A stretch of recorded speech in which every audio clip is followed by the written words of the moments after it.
তো আমরা শুরুতেই জানবো যে এই লোকমান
ছাগল চড়াতেন, যেটা নবীদের পেশা ছিল, দায়িত্ব ছিল। ওনারা ছাগল চড়াতেন শুরুর দিকে।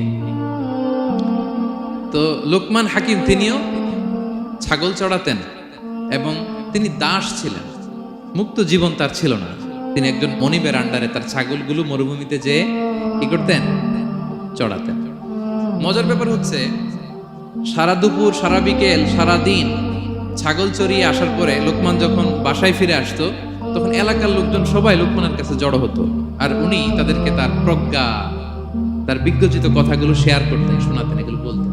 তো এগুলো দেখে লোকমানের মালিক অবাক, কিরে, আমার কাছে এলাকার কেউ আসে না, কিন্তু আমার দাস দেখতে কুৎসিত কালো, এই লোকমানের কাছে সবাই এসে ঘিরে থাকে, কি ওর কাছে কি পায়, কি আছে ওর কাছে?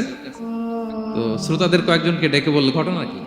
তোমরা সবাই লোকমান সন্ধ্যাবেলায় ফিরে আসলে তার পাশে জড়ো হও কেন, কি পাও? তো তারা বলল, আপনার দাস লোকমান, এটা সে সাধারণ কোনো মানুষ নয়, সে অসাধারণ মানুষ। সে এমন কথা বলে, এগুলো শুনলে জীবন পাল্টে যায়। সুবহানাল্লাহ। মালিক বলে, ঘটনা কি? আমি ওর মালিক, কই কোনোদিন তো এরকম ওর সাথে কোনো কনভারসেশনে যাই নাই, কথা হয় নাই, আমি তো শুনি নাই, দেখি আজকে চেক করে দেখি কি ওর এত বিজ্ঞতা, এত জ্ঞান, এত প্রাজ্ঞতা কিসের, দেখি। তো আজকে সন্ধ্যাবেলায় ফিরছে, উনি বলতেছে, ইয়া লোকমান, ইযবাহ লানা শাতান, একটা ছাগল জবাই করো, ওয়া আখরিজ মিনহা আতিয়াবা মুদগাতাইন, এবার এই ছাগলের সবচেয়ে শ্রেষ্ঠ দুইটা অঙ্গ কেটে নিয়ে আসো, যাও। ফাআখরাজাল লিসানা ওয়াল কলব, লোকমান যে ছাগল জবাই করে, ছাগলের জিহ্বাটা আর কলব, হার্ট, এই দুইটা কেটে নিয়ে আসছে, বলছে এই দুইটা শ্রেষ্ঠ। বুঝা যাচ্ছে? ঠিক আছে। মালিক আবার বলল, ওয়াযবাহ লানা শাতান উখরা ইয়া লোকমান, যাও আরেকটা জবাই করো, ওয়া আখরিজ মিনহা আখবাসা মুদগাতাইন, এবার সবচেয়ে নিকৃষ্ট দুইটা অঙ্গ ছাগলের কেটে নিয়ে আসো, যাও দেখি। ফাআখরাজাল লিসানা ওয়াল কলব, সে আরেকটা ছাগল জবাই করে আবার জিহ্বা আর হার্ট, কলব কেটে নিয়ে আসছে, বলছে এই যে এটা সবচেয়ে নিকৃষ্ট। তো মালিক বলে, মা হাযা ইয়া লোকমান, মা লাকা ইয়া লোকমান, ঘটনা কি লোকমান? শ্রেষ্ঠ দুটো অঙ্গ কাটতে বললাম, জিহ্বার কলিজা হৃদয় কেটে নিয়ে আসলাম, বললাম সবচেয়ে নিকৃষ্ট দুটো অঙ্গ কাটো, আবার জিহ্বার এটা কেটে নিয়ে আসলাম। তো লোকমান বলতেছে, জিহ্বা আর হৃদয় যদি শ্রেষ্ঠ হয়, কলব যদি শ্রেষ্ঠ হয়, এর চেয়ে শ্রেষ্ঠ অঙ্গ আর হতে পারে না। আর জিহ্বা আর কলব যদি খারাপ হয়, মানুষের মুখ আর হৃদয় যদি খারাপ হয়, এর চেয়ে নিকৃষ্ট অঙ্গ আর হতে পারে না। সে তো অবাক, তাই তো? সে চিন্তা করে দেখে, তাই তো, এই মুখ দিয়ে মানুষ ভালো কথা বলে, সত্যের পায়গাম পৌঁছায়, মানুষের কল্যাণের জন্য ডাকে, জিকির করে, তাসবিহ পড়ে, কোরআন তেলাওয়াত করে, তখন তো এই জিহ্বা শ্রেষ্ঠ। আবার এই জিহ্বা দিয়ে যখন সে সমালোচনা করে, গীবত করে, শেখায়াত করে, অন্যকে গালি দেয়, কটু কথা বলে, তখন তো এই জিহ্বাটাই নিকৃষ্ট, ঠিক কিনা? আবার এই হৃদয় দিয়ে, এখানে সিনায় যখন আল্লাহর জিকির বসায়, এই হৃদয় দিয়ে মানুষের কল্যাণের কথা চিন্তা করে, সত্যের কথা চিন্তা করে, তখন তো এটা সবচেয়ে ভালো। আবার এই হৃদয়ে যদি অন্যের ব্যাপারে হিংসা পুষে রাখে, এই হৃদয়ে যদি সে নিজের ব্যাপারে হাই স্টিম, অহংকার পুষে রাখে, তাইলে হৃদয়ের চেয়ে খারাপ অঙ্গার হতে পারে। মালিক অবাক হয়ে গেল, তাই তো লোকমান, আসলেই তুমি অনেক প্রাজ্ঞ, অনেক বিজ্ঞ, যাও, তোমাকে আমি আর এই বন্দিত্বের মধ্যে আটকে রাখতে চাই না, তোমাকে আমি এই ভালো কথাগুলো গণমানুষের কাছে পৌঁছে দেওয়ার জন্য আজ থেকে তোমাকে লোকমান আমি আজাদ করে দিলাম। মুক্ত জীবন পেয়ে মুক্ত বিহঙ্গের মতো তিনি উড়ে বেড়াতে লাগলেন, আর মানুষের কাছে তার এই প্রাজ্ঞ বিজ্ঞচিত কথাগুলো তিনি ছড়াতে লাগলেন। তো তিনি তার সন্তানকে ডেকে বলেছিলেন, কিছু উপদেশ দিয়েছিলেন ডেকে, যে বাবা এটা করো, এটা করো, এটা করো, এটা করো না। এই তার সন্তানকে এই উপদেশগুলো তিনি যে দিলেন আল্লাহ তাআলার কাছে এত ভালো লেগেছে, এতই চমৎকার এবং পারফেক্ট মনে হয়েছে, আল্লাহ তাআলা কিয়ামত পর্যন্ত গোটা বিশ্বের সব বাবারা মায়েরা যেন তাদের সন্তানদেরকে এই উপদেশ দিতে পারে, হুবহু লিটারালি ওই কথাগুলো আল্লাহ তাআলা কোরআনের মধ্যে তুলে দিয়েছেন। আজকের সূরা লোকমানের দ্বিতীয় রুকুতে মূলত এই তাফসীরটাই আপনাদেরকে শোনাবো। এরপর আল্লাহ তাআলা সেদিন লোকমান আলাইহিস সালাম সন্তানকে কি উপদেশ দিলেন এরপরের আয়াত থেকে শুরু করলেন। আল্লাহ তাআলা বললেন, ওয়া ইয ক্বালা লুকমানু লিবনিহি ওয়া হুয়া ইয়াইদুহু ইয়া বুনাইয়া লা তুশরিক বিল্লাহ ইন্নাশ শিরকা লাযুলমুন আযীম। আল্লাহ বললেন, স্মরণ করুন সে সময়ের কথা যখন লোকমান তার সন্তানকে বলেছিল, কি অবস্থায়? ওয়া হুয়া ইয়াইদুহু, ওয়াজ করতেছিল, ছেলেকে নাসিহাত করতেছিল, কাউন্সেলিং করতেছিল। ফ্যামিলিতে এটা খুব জরুরি, নাসিহা করা, একে অপরকে উপদেশ দেয়া। কারণ আদ-দীনু আন-নাসিহা, দিন মানেই কল্যাণ কামনা করা, দিন মানেই অন্যকে কি দেয়া? উপদেশ দেয়া, নাসিহা দেয়া। এটা যেন আমরা দেই, এজন্য ফ্যামিলি কাউন্সেলিংটা জরুরি।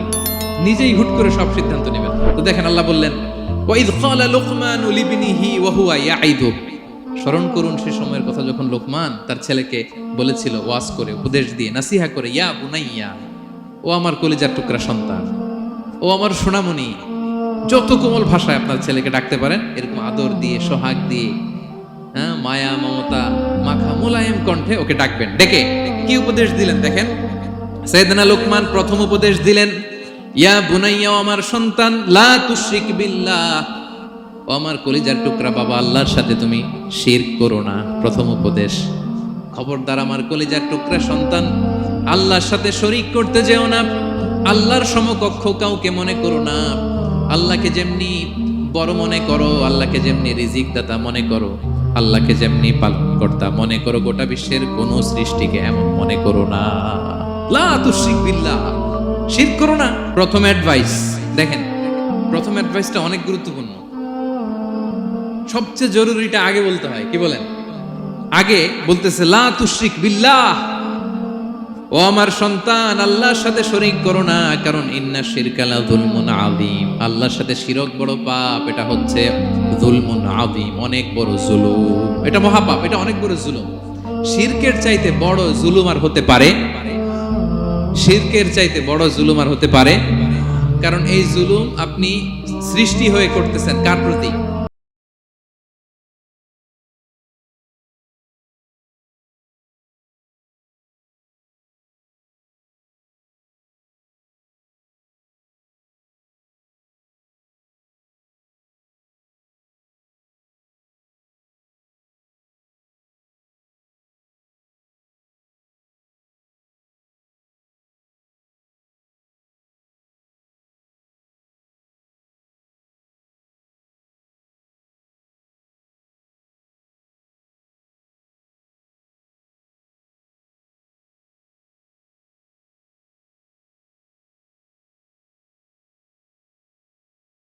রাইটস নিয়ে কথা বলি।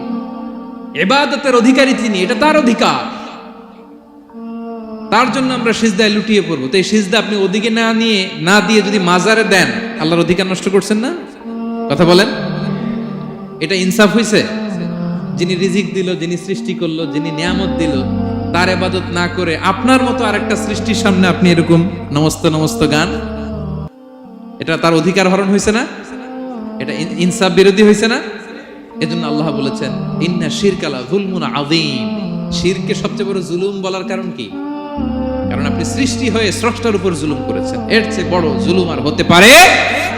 এজন্য সাইয়েদনা লোকমান আলাইহিস সালাম বললেন, ইয়া বুনাইয়া লা তুশরিক বিল্লাহ, ও আমার কলিজার টুকরা সন্তান, খবরদার খবরদার, কশিন কালে আল্লাহর সাথে শিরক করবে না। কারণ শিরক হলো সবচাইতে বড় জুলুম, সবচেয়ে বড় পাপ, সব পাপের বাপ, এর নাম হচ্ছে শিরক। এর চেয়ে বড় পাপ হতে পারে? পাপের জগতে যদি র্যাঙ্কিং করেন, নাম্বার 1 সবাই নাম্বার 1। আল্লাহ সব মাফ করে দেয়, সব গুনাহ তিনি ক্ষমা করে দেয়, সব পাপকে তিনি চাইলেই মোচন করে দিতে পারেন, শুধুমাত্র কেবলমাত্র শিরকের গুনাহ ছাড়া। ঠিক কিনা? 1 নাম্বার উপদেশ তিনি দিলেন, লা তুশরিক বিল্লাহ, শিরক করুন, শিরক মহাপাপ। এই পয়েন্টটা বুঝতে পারছেন সবাই? উনি বেসিক্যালি ওনার সন্তানকে 9টা উপদেশ দিয়েছিলেন। কয়টা? সবাই বলুন। 9টা। এরপর আল্লাহ তাআলা আরেকটা এক্সট্রা উপদেশ দিয়ে দিয়েছেন। 9 আর 1 মিলে তিলকা আশারাতুন কামিলা, একেবারে ফাইনাল 10টা হয়ে গেছে, পরিপূর্ণ। তো শিরকের ব্যাপারে সতর্ক করার সাথে সাথে আল্লাহ তাআলা নিজ থেকে একটা উপদেশ দিলেন। আল্লাহ তাআলা কি বললেন? রব্বুল আলামিন বললেন, ওয়াসাইনাল ইনসানা বিওয়ালিদাইহি হামালাতহু উম্মুহু ওয়াহানান আলা ওয়াহান ওয়া ফিসালুহু ফি আমাইনি আনিশকুর লি ওয়া লিওয়ালিদাইকা ইলাইয়াল মাসির। সুবহানাল্লাহ পড়ে। আল্লাহ বললেন, ওয়াসাইনাল ইনসানা বিওয়ালিদাইহি। শিরকের কথা যখন লোকমান সন্তানকে জানালো, এবার আমি আল্লাহ পৃথিবীর মানুষগুলোরে জানিয়ে দিলাম, খবরদার খবরদার, মা বাবার সাথে কখনো খারাপ আচরণ করো না। ওয়াসাইনাল ইনসান, মানুষকে আমি ওসিয়ত করলাম, রেকমেন্ড করলাম, ভার্ডিক্ট জারি করে দিলাম, বিওয়ালিদাই, মা বাবার ব্যাপারে তাদের সাথে সদাচরণ করবে। মা বাবার সাথে খারাপ আচরণ করা যাবে। জান্নাতে একটা দরজা আছে, নাম আল আব, বাবা, আর একটা আল উম, মা। যারা বাবা মার সাথে ভালো আচরণ করছে তারা ওইটা দিয়ে ঢুকবে। সুবহানাল্লাহ পড়ে। এক লোক বললে, ইয়া রাসূলুল্লাহ, আমার মাকে কাঁধে করে কাবার চারদিকে ঘুরিয়েছি, তাওয়াফ করিয়েছি, প্রচন্ড রোদের মধ্যে আমার মাকে কাঁধে করে কাবার চারদিকে লাব্বাইক লাব্বাইক বলে অনেকবার ঘুরিয়েছি। ইয়া রাসূলুল্লাহ, আপনি আমাকে বলে দেন, ছোটবেলা যখন আমি আমার মায়ের বুকের দুধ খেয়েছি, ওই দুধের সুদটুকু আদায় হয়েছে কিনা? বিষ্ণুই বললেন, কি প্রশ্ন করলা তুমি? লাউ কাতাতা জিলদাক, তুমি যদি তোমার গায়ের চামড়া কেটে জুতা বানিয়ে দাও, চামড়াটা কেটে শুকিয়ে যদি জুতা বানিয়ে তোমার মায়ের পায়ের নিচে দিয়ে দাও, ছোটবেলায় মায়ের বুকের যে দুধ খেয়েছো, একটা দুধের 1 ঢোক দুধ খাওয়ার শোধ আদায় হবে না। 1 ঢোক যে দুধ খেয়েছো ওইটারই শোধ আদায় হবে না। খবরদার খবরদার, বাবা মার ব্যাপারে সাবধান। বিশেষ করে মায়ের সাথে দুজনের কথাই আল্লাহ প্রথমে বললেন, এরপরে বললেন বিশেষ করে মায়ের সাথে, কারণ হামালাতহু উম্মুহু, বাবা তোমারে পেটে ধরে নাই, পেটে ধরেছে কে? ওয়াহানান আলা ওয়াহান, 10 মাস 10 দিন বোঝার পরের বোঝা, যন্ত্রণার পরে যন্ত্রণা বাবা সহ্য করে নাই, করেছে কে? এরপরে আল্লাহ বললেন, ওয়া ফিসালুহু ফি আমাইন, এখানেই শেষ নয়, দুধ ছাড়াতে লেগেছে 2 বছর। কয় বছর? ওগো মা, তুমি এই ধরনের শ্রেষ্ঠ নেয়ামত, তোমারই পদতলে রয়েছে জান্নাত। ওগো মা, তুমি এই ধরনের শ্রেষ্ঠ নেয়ামত, তোমারই পদতলে রয়েছে জান্নাত। ঠিক কি না? দেখেন আল্লাহ মর্যাদা কোথায় বাড়ান। আমাদের দুনিয়ার পুরুষ মানুষদের পায়ের নিচে থাকে জুতা, জুতার নিচে বালু, কার্পেট কিংবা ফ্লোর। আর আল্লাহ বলে, দুনিয়ার এক একটা মায়ের পায়ের নিচে আমি জান্নাত দিয়ে রেখেছি। এই পৃথিবীটারে 100 বার বিক্রি করলে জান্নাতের একটা চেয়ারের দাম হবে? বুঝে শুনে উত্তর দিবেন। এই পৃথিবীটাকে, পৃথিবীর যে সম্পদ, এটা এস্টিমেশন করে, হ্যাঁ, 1000 বার বিক্রি করলে যে দামটা হবে, ওই দাম দিয়ে জান্নাতের একটা চেয়ারের দাম হবে? এই পৃথিবীর 10,000 কোটি বার বিক্রি করলে যেই অ্যাসেট হবে, যে অ্যামাউন্ট হবে, ভ্যালিউ হবে, ওই দাম দিয়ে জান্নাতের একটা টেবিলের দাম হবে? আর যেই জান্নাত, পুরো জান্নাতটা মায়ের পায়ের নিচে পড়ে আছে, ওই পা দুইটার দাম কত? সুবহানাল্লাহ পড়বেন না? মা বাবার দোয়া অনেক বড় দোয়া। কখনো যেন আমরা বেয়াদবি না করি, কখনো যেন তাদের মনে কষ্ট না দেই, সবসময় যেন তাদের কাছ থেকে দোয়া নেই। পারা যাবে? এটা আল্লাহ তাআলা ঢুকিয়ে দিলেন। তাহলে সাইয়েদনা লোকমান প্রথমে বলল, বাবা শিরক করো না। এরপরে রব্বুল আলামিন বললেন, শিরকের পরে তোমাদের সবচাইতে বড় দায়িত্ব, যে বাবা মা তোমাদের জন্য এত কষ্ট করেছে, তাদের সাথে খারাপ আচরণ করো না। 2টা হয়ে গেল। কয়টা? আওয়াজ করে বলেন, কয়টা? 3 নম্বরে সাইয়েদনা লোকমান আলাইহিস সালাম ছেলেকে বললেন, ইয়া বুনাইয়া ইন্নাহা ইন তাকু মিসকালা হাববাতিন মিন খারদালিন ফাতাকুম ফি সখরাতিন আও ফিস সামাওয়াতি আও ফিল আরদি ইয়াতি বিহাল্লাহ ইন্নাল্লাহা লাতীফুন খাবীর। 3 নম্বরে সাইয়েদনা লোকমান বললেন, বাবা সরিষার দানা পরিমাণ কোনো ভালো কাজ যদি তুমি করো কিংবা খারাপ কাজ যদি তুমি করো, সেটা যদি মাউন্ট এভারেস্টের উপরে উঠে করো কোনো খারাপ কাজ, আউফিস সামাওয়াতি মহাশূন্যে যে যদি করো, আউফিল আরদে জমিনের অতল গহ্বরে কোনো সুড়ঙ্গ বানিয়ে সেখানেও যে যদি কোনো পাপ করো, ইয়াতি বিহাল্লাহ, সেটাও আল্লাহ নিয়ে আসবে। কোনো পাপ বা কোনো ভালো কাজ আকাশে উঠে, পাহাড়ে উঠে কিংবা সুড়ঙ্গ করে জমিনের ভিতরে ঢুকেও যদি করো, কিয়ামতের দিন আমলনামায় সেটা দেখতে পাবে। সুবহানাল্লাহ পড়বেন না? কারণ ইন্নাল্লাহা লাতীফুন খাবীর, তিনি হলেন লতিফ, সূক্ষ্মদর্শী। যত ছোট কাজই করো না কেন তার চোখে ফাঁকি দেয়া যায়। তার মানে 3 নাম্বার উপদেশে সাইয়েদনা লোকমান তার ছেলেকে আল্লাহর শক্তি, আল্লাহর ক্ষমতার ব্যাপারে একটা ধারণা দিচ্ছেন। নিজের ছেলেকে তার রবকে চিনাইতে হবে। আমাদের রবকে আমাদের চিনার দরকার আছে না নাই? ছেলেকে বোঝাবেন, বাবা ওই যে তুমি মসজিদে আমার সাথে যে সেজদা দাও, কারে দাও জানো? তিনি কত বড়, তিনি কত বিশাল ক্ষমতার অধিকারী। তুমি সামান্য কোনো ভালো কাজ কিংবা খারাপ কাজ এটা যদি মহাশূন্যে উঠেও করো, পাহাড়ের চূড়ায় গিয়েও যদি করো, জমিনকে ফেড়ে সুড়ঙ্গের ভেতরে ঢুকেও যদি করো, তার চোখকে কঠিনকালেও ফাঁকি দেয়া যাবে। তার মানে 3 নম্বরে আল্লাহর ধারণার ব্যাপারে, শক্তির ব্যাপারে, ক্ষমতার ব্যাপারে, আল্লাহ তাআলার অথরিটির ব্যাপারে, ক্যাপাসিটির ব্যাপারে একটা স্বচ্ছ ধারণা দিয়ে দিল। তুমি জানো নাকি কোন রবের ইবাদত তুমি করো? গোটা দুনিয়ার সবার চোখকে ফাঁকি দেয়া গেল, আল্লাহর চোখকে কঠিনকালেও ফাঁকি দেয়া যায় না, ঠিক কি না? এই পৃথিবীতে সবার চোখকে ফাঁকি দেয়া যায় কি যায় না? পুলিশের চোখ, সিকিউরিটির চোখ, বিমানবন্দরে কাস্টমস অফিসারের যে অফিসার থাকে তাদের চোখ, বিভিন্ন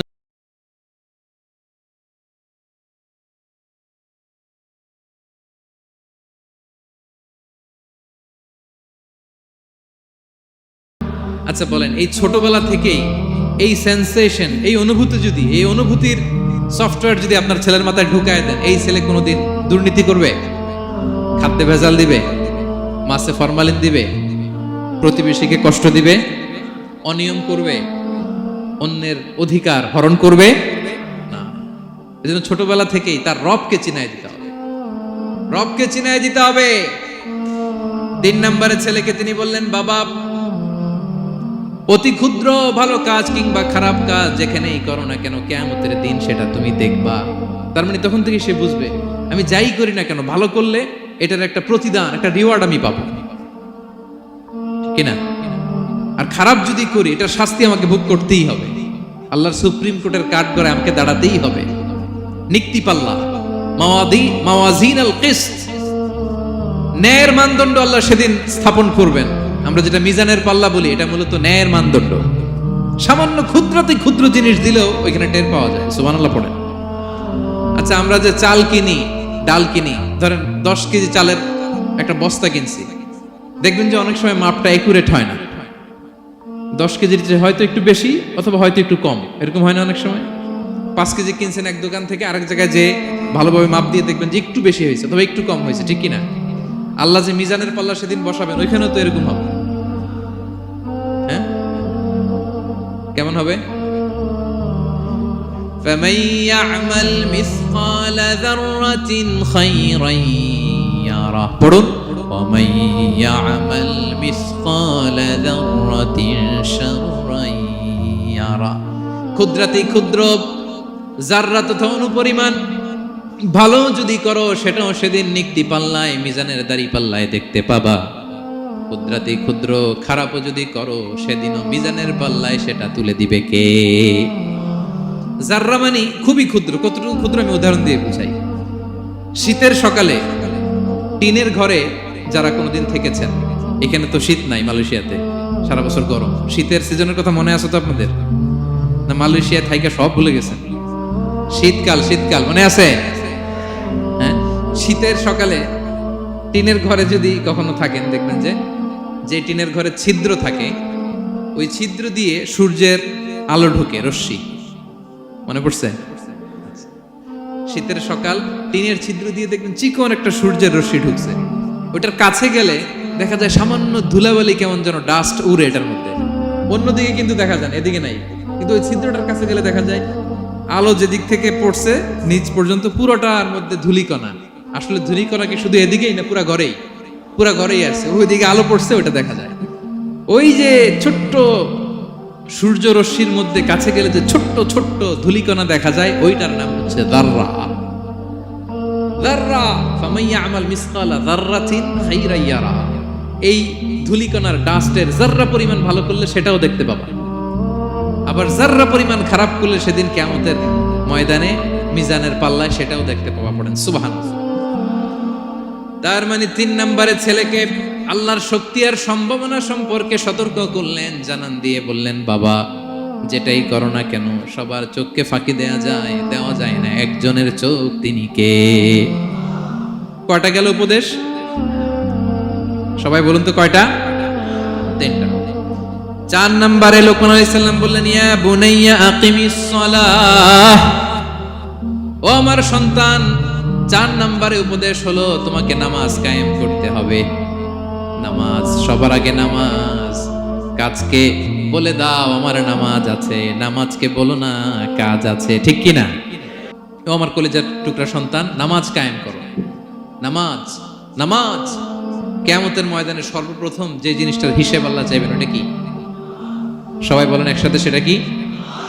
আউয়ালু মা ইউহাসাবু বিহিল আবদু ইয়াউমাল কিয়ামাতি as-সালাহ। কিয়ামতের ময়দানে সর্বপ্রথম আল্লাহ যে জিনিসটার হিসাব চাইবেন সেটা কি? ফা ইন সালুহাত সালুহা সাইরু আমালি। এটা যদি ঠিক হয়ে যায় পুরো আমলনামা ঠিক হয়ে যায়। ওয়া ইন ফাসাদাত ফাসাদা সাইরু আমালি। নামাজের হিসাব দিতে যে যদি আপনার গন্ডগোল লেগে যায়, আপনার পুরো আমলনামাটারে গন্ডগোল করে দিবে কে? এজন্য সাইয়েদনা লোকমান বললেন, আকিমিস সালাহ, আমার কলিজার টুকরা সন্তান, নামাজ নষ্ট করো না। 5 নম্বরে বললেন, ওয়া'মুর বিল মা'রুফ, ভালো কাজের আদেশ করো। 6 নম্বরে বললেন, ওয়ানহা আনিল মুনকার, খারাপ কাজ থেকে নিষেধ করো। দেখেন কি বাবা ছিল সাইয়েদনা লোকমান। ছেলেরা বললেন, নামাজ পড়ার পরে বললেন, ওয়া'মুর বিল মা'রুফ, ভালো কাজের আদেশ করবা, ভালো কাজের আদেশ করো। ওয়ানহা আনিল মুনকার, মন্দ কাজ থেকে নিষেধ করো। আমরা অনেকে নিজেরাই ভালো করি, নিজেরাই ভালো কাজ করি, অন্যদেরকে বলি না, এরকম আছে না নাই? সমাজে পাপ হলে, অন্যায় হলে আমরা কথা বলতে চাই না, এরকম আছে না নাই? নিজেই নামাজ পড়বে, চোখ বন্ধ করে তাসবিহ পড়তে থাকে, কিন্তু মুসলিম উম্মার উপর কারবালা হয়ে যাচ্ছে, তার কোনো টেন নাই, এরকম আছে না নাই?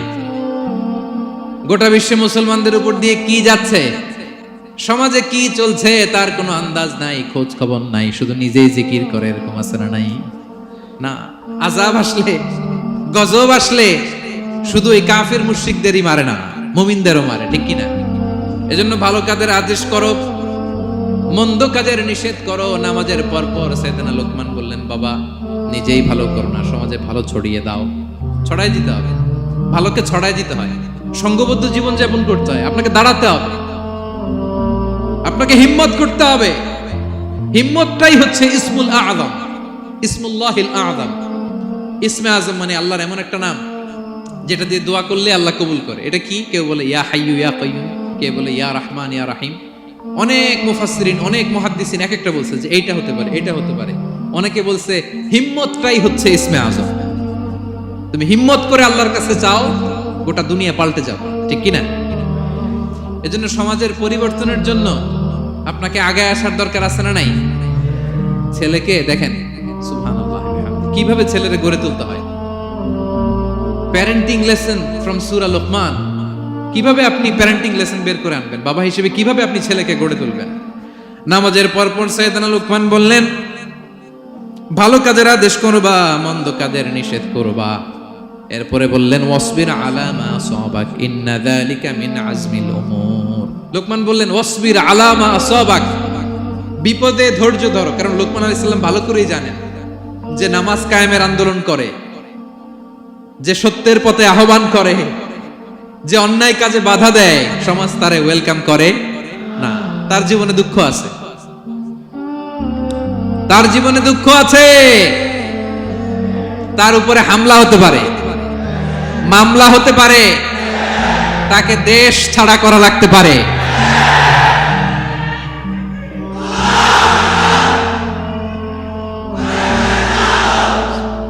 ওয়াসবির আলা মা আসাবাক। বাবা খুব ভালো করেই জানে বিপদ নেমে আসতে পারে। যে নামাজ কায়েমের আন্দোলন করে, যে সৎ কাজের আদেশ করে, অসৎ কাজে বাধা দেয়, তাকে থামানোর জন্য, হ্যাঁ, তার অগ্রযাত্রাকে রুখে দেওয়ার জন্য, তার রাস্তাকে ব্লক করার জন্য যুগে যুগে সমাজে সমাজে আছে না নাই? আছে। ঘাবড়ে গেলে চলবে না। এই পথ এটা ফুল সজ্জার কোনো পথ নয়, এটা কণ্টকাকীর্ণ। এখানে প্রতি পদে পদে কাটা। এটা জেনেই আমরা এই পথে এসেছি, ঠিক কিনা? এজন্য আমাদেরকে রুখে দেয়া যাবে না। আমরা সত্যের কথা বলেই যাব। আমরা অন্যায় দেখলে প্রতিবাদ করেই যাব। প্রতিবাদ করবেন, দাঁড়াবেন। আপনি দাঁড়ালেই দেখবেন পরিস্থিতি অন্যরকম হয়ে গেছে। দাঁড়ান না, যে আপনি অন্যায় করতেছে, আপনি দাঁড়ান না কেন? অপরাধ করতেছে, আপনি থামান না কেন? আপনার বোনের বয়সী একটা মেয়েকে টিস করতেছে কিছু ছেলেরা, আপনি দাঁড়ান না কেন? ওদের 10 জনের চেয়ে আপনার শক্তি অনেক বড়। সত্যের যে শক্তি আছে, মিথ্যা তার সামনে মুখ থুবড়ে পড়ে।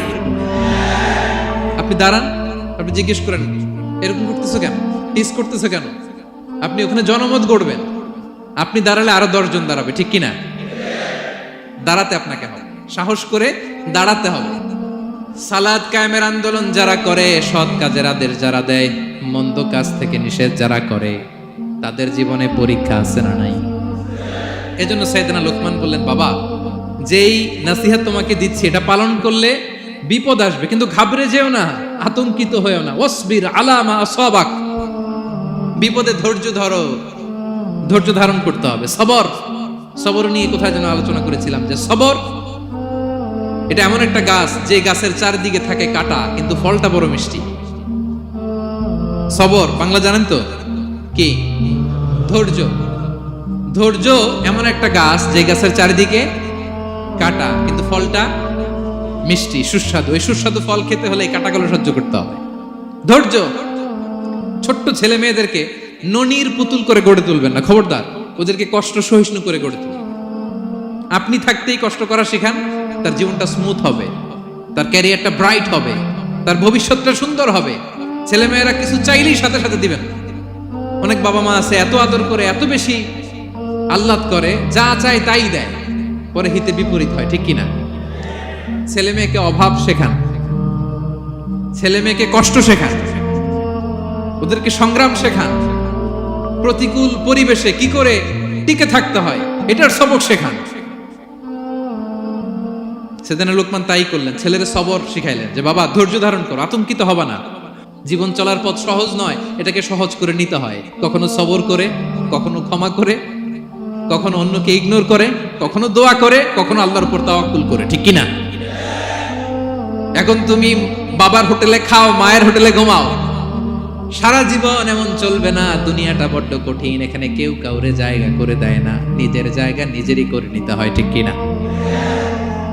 ছোটবেলা থেকেই তাকে দৃঢ় মনোবলের করে তুলতাম, যে বাবা দুনিয়াটা এত সহজ নয়, এটা সহজ করে নিতে হয়। This is the life hacks. এই লাইফ হ্যাক গুলো আপনি শেখাবেন, লাইফ লেসন গুলো শেখাবেন। ধৈর্য ধরো, সৎ কাজের আদেশ দাও, মন্দ কাজের নিষেধ করো। এগুলো করতে গেলে একটু বাধা বিপত্তি আসবে, কিন্তু শেষ হাসিটা তুমিই হাসবে, ঠিক কিনা? ছেলে মেয়ে যেন আশাবাদী হয়ে গড়ে ওঠে, হোপফুল, আতঙ্কিত যেন না হয়। কষ্ট শিখান, ধৈর্য শিখান। আচ্ছা, গেল। এরপর তিনি বললেন, ওয়ালা তুসাইর খাদ্দাকা লিন্নাস। ও আমার কলিজার টুকরা সন্তান, ওয়ালা তুসাইর খাদ্দাকা লিন্নাস। অহংকার করে মানুষ থেকে মুখ ফিরিয়ে নিও না। ছেলেরে এবার সোশ্যাল বানানোর চেষ্টা করতেছে। হ্যাঁ, ওয়ালা তুসাইর খাদ্দাকা লিন্নাস। দেখেন, একটার পর একটা। প্রথমে স্রষ্টারে চিনাইলেন, তাই না? এরপরে স্রষ্টার ক্ষমতা সম্পর্কে শিখাইলেন, এরপরে আধ্যাত্মিকতা শিখাইলেন, এরপরে ইবাদত কি সেটা জানালেন, এরপরে তিনি সোশ্যাল এঙ্গেজমেন্ট কিভাবে করবেন, সোশ্যাল রিফর্ম কিভাবে করবেন শিখালেন। এবার মানুষের সাথে কিভাবে মিশতে হয় সেটা শিখাচ্ছেন। মানে পিপল ওরিয়েন্টেড হও। ওয়ালা তুসাইর খাদ্দাকা লিন্নাস। অহংকার করে মানুষের থেকে মুখ ফিরিয়ে নিও না, মুখ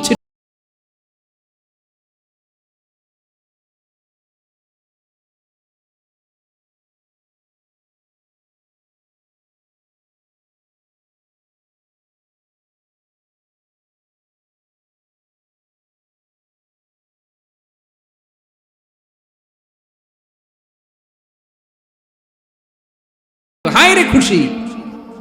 এখন দেখবেন টেনে হিসেবে মেহমানের সামনে আনা যায় না, এরকম আছে না নাই? এরপরে বললেন ওয়ালা তামশি ফিল আরদি মারাহা, আমার কলিজার টুকরা সন্তান, অহংকার করে রাস্তা দিয়ে হেঁটো না, কারণ ইন্নাল্লাহা লা ইউহিব্বু কুল্লা মুখতালিন ফাখুর, আল্লাহ অহংকারীকে পছন্দ করেন না। এবার বডি ল্যাঙ্গুয়েজ শিখাচ্ছেন ছেলেকে কিভাবে হাঁটবে। আমাদের অনেক সময় ছেলে মেয়েরা খুবই ভালো, নিষ্পাপ, শুধু ভিতরটা পরিষ্কার হইলে হবে না, আপনার জেস্টারও তো ভালো হইতে হবে। হ্যাঁ, ভিতর ভালো কিন্তু প্রকাশ ভঙ্গি জানেন, আছে না নাই? এটারে ইংরেজিতে কি বলে? বডি ল্যাঙ্গুয়েজ বলে, বুঝতে পারছেন? এবার ছেলেকে বডি ল্যাঙ্গুয়েজ শিখাচ্ছে বাবা, হাঁটার সময় এইভাবে হাঁটতে হবে। ওয়ালা তামশি ফিল আরদি মারাহা, অহংকার করে রাস্তা দিয়ে হেঁটো না। এখানে তামশি বলতে শুধু হাঁটাই না, অহংকার করে ড্রাইভ করো না, অহংকার করে হুন্ডা চালিও না। এরকম আছে না নাই? আমাদের ইয়াং ছেলে মেয়েরা হুন্ডা একটা পাইলে এমন আওয়াজ করে তারা চলবে, অসুস্থদের ক্ষতি হয়, ছোট বাচ্চারা ভয় পেয়ে যায়, মাঝরাতে মানুষ লাফ দিয়ে ওঠে ঘুম থেকে। এরকম আছে না নাই? আমাদের সন্তানরা যেন এরকম না হয়। রাস্তা দিয়ে চলতে বিনয়ের সাথে হাঁটতে হবে, ভদ্রভাবে হাঁটতে হবে, কারণ রহমানের বান্দারা অহংকারী হয় না, তারা বিনয়ী হয়, ঠিক কিনা? সব শেষে সাইয়েদনা লোকমান ছেলেকে বললেন ওয়াকসিদ ফি মাশিকা ওয়াগদুদ মিন সাওতিকা ইন্না আনকারাল আসওয়াতি লাসাউতুল হামির। ওয়াকসিদ ফি মাশিক ওয়াগদুদ মিন সাওতিক, তাহলে কিভাবে হাঁটবা? হাঁটার ক্ষেত্রে একটা মিডিয়াম পেস অবলম্বন করো, মিডিয়াম পেস, ভদ্রভাবে, হ্যাঁ, মিডিয়াম মধ্যমপন্থী পন্থায় তুমি হাঁটো। তোমার হাঁটার মধ্যে যেন একটা মুনশিয়ানা ভাব থাকে, তোমার হাঁটা চলাফেরায় যেন একটা ভদ্রতার ছাপ থাকে। এটা তো হাতে ধরে ধরে শিখাইতে হবে, নাহলে শিখবে না তো, বুঝবে না তো সে।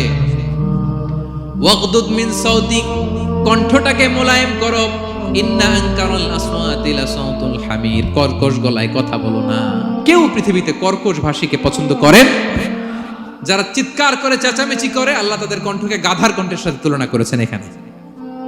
দ্য ব্রেইং অ্যাস, গাধার আওয়াজের চাইতে পৃথিবীতে নিকৃষ্ট কোন আওয়াজ হতে পারে? আল্লাহ বলে তুমি কি তোমার কণ্ঠকে গাধার আওয়াজের মতো করতে চাও? যদি না চাও, কণ্ঠটাকে মোলায়েম করো, কর্কশ ভাষায় কখনো মানুষকে সম্বোধন করো, কারণ কর্কশ ভাষীকে, এই শাউটিং পারসনকে কেউ কখনো পছন্দ করে না। তো এই উপদেশগুলো আমাদের ছেলে মেয়েদেরকে দেওয়ার দরকার আছে না নাই? আল্লাহু আকবার। প্রজ্ঞায় সুসজ্জিত এই উপদেশ মালাগুলো সে 3000 বছর আগে যেমনি প্রাসঙ্গিক ছিল, এখনো তেমনি প্রাসঙ্গিক। এই উপদেশগুলো আমরা ছেলে মেয়েদেরকে দিতে পারবো তো? এই 10টা উপদেশ মালা বুঝতে পারছেন আপনারা?